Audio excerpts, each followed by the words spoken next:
how are you doing? How have you been? I got a lot of requests to teach you my native language. And since my Arabic isn't that great, let's go with Dutch. Let's try something simple. Let's start with saying hello. Hello.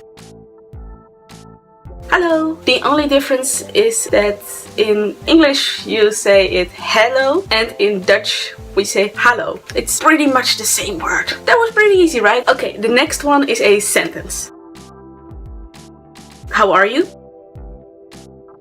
Hoe gaat het? And this one is a little bit trickier because you have the sound and it's terrible. It's so harsh. It's weird.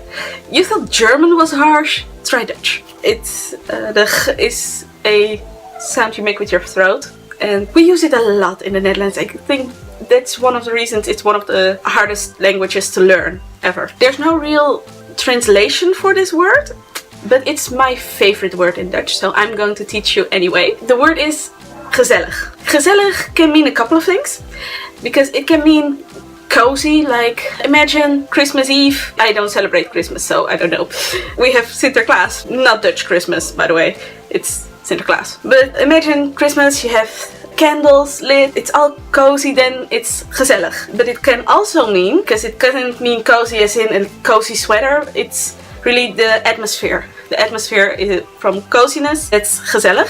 But it can also mean that you had a really great time with other people. Say you had some friends over for tea, I don't know, and you had a really great time. Then you can say gezellig. So this one is also really tricky because we have the double sound in the beginning and in the end. So gezellig.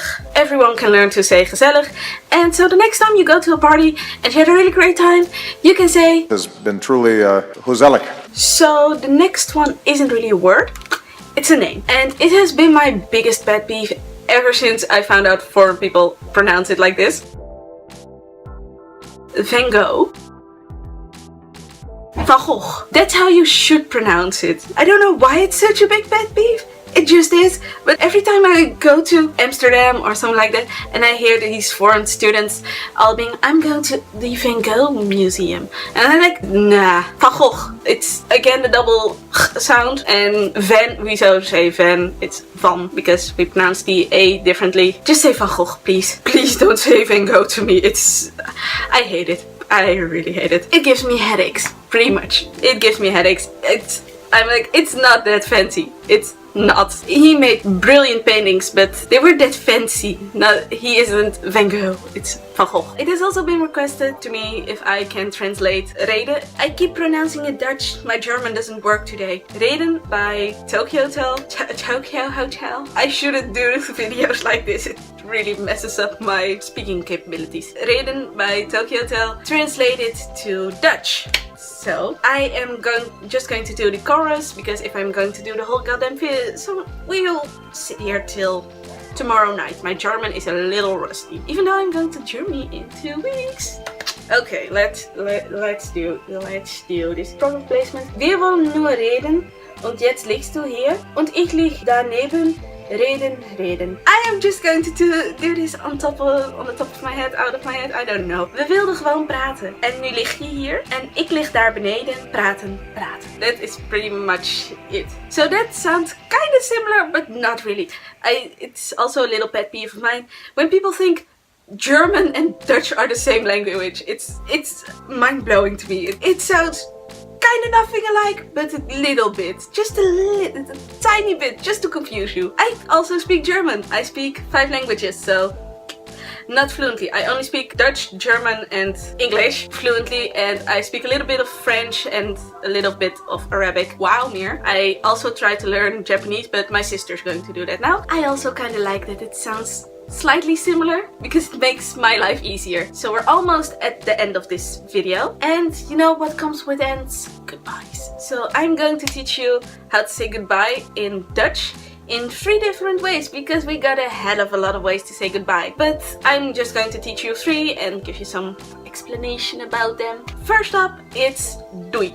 It's pretty simple. It's a weird sound, but I think my neighbors are murdering each other, but whatever. Doei. It's a really informal way to say goodbye to other people, like see you later, stuff like that. And you don't say to your boss or something like that. You mostly say to friends or family members or something like that. Someone who's close to you. Then we got dag. Dag again is a little bit harder because the sound again, yay, Dutch also always has that nice sound. Dag, you say, I mostly say it to my grandma because it's a little bit more formal, but it's not like really formal, and it's not, you can use dag anywhere. Same as the next one. Last but not least, we got tot ziens. It literally translates to till I see you again. Tiny bit more formal.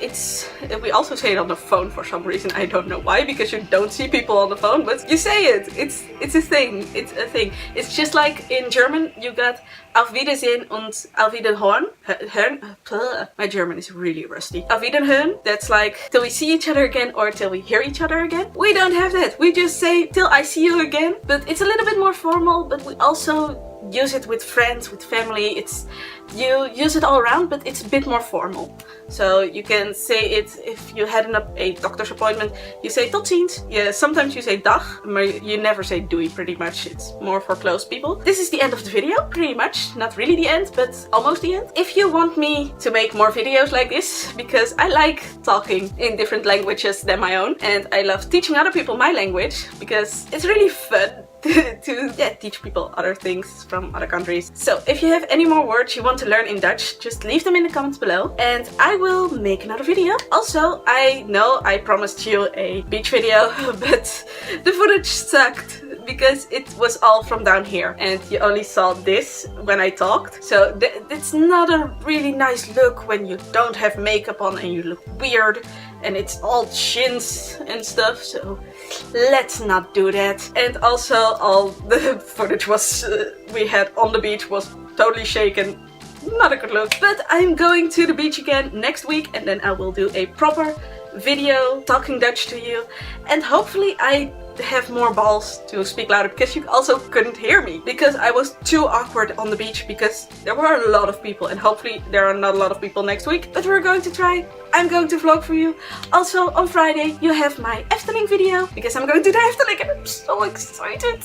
The Efteling is like my favorite amusement park here in the Netherlands. It's so good, it's so great, and I'm going to take you with me, and hopefully, or when you're in the Netherlands, you can do the same and go there because it's open all year round and it has a summer theme and a winter theme, and it's just amazing. Believe me, it's amazing. And I am going to try to upload a new video every Friday. Look out for that. I'll see you on Fridays again, hopefully every week if I'm able to. I'm not always healthy enough to make these videos. I hope to see you again. Also, here's a bonus. My bikini selfie. Well, it's not a selfie, my sister made it. But my first bikini pic ever. I've been to the beach in a bikini before in like 2005, something like that.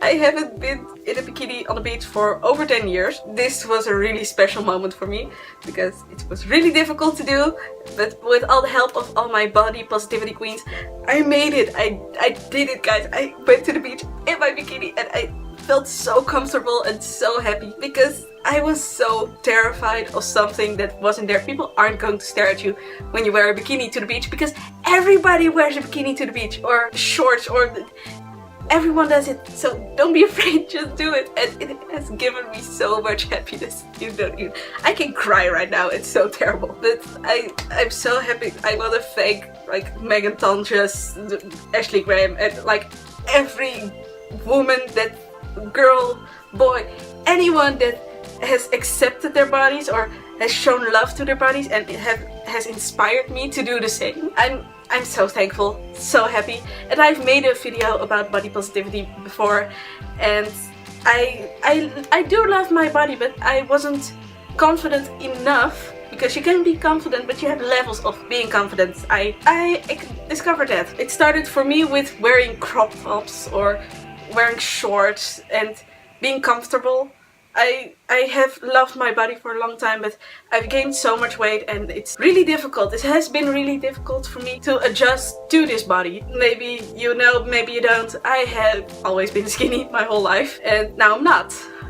This has a couple of different reasons, And it's hard. It's really hard to accept that. And now I overcame this huge thing. And I'm really happy about it. So here's your bonus pick. Enjoy. And I'll see you next Friday. Bye bye. Or as we say in Dutch. Doeg. Tot de volgende keer. Tot ziens. Doei.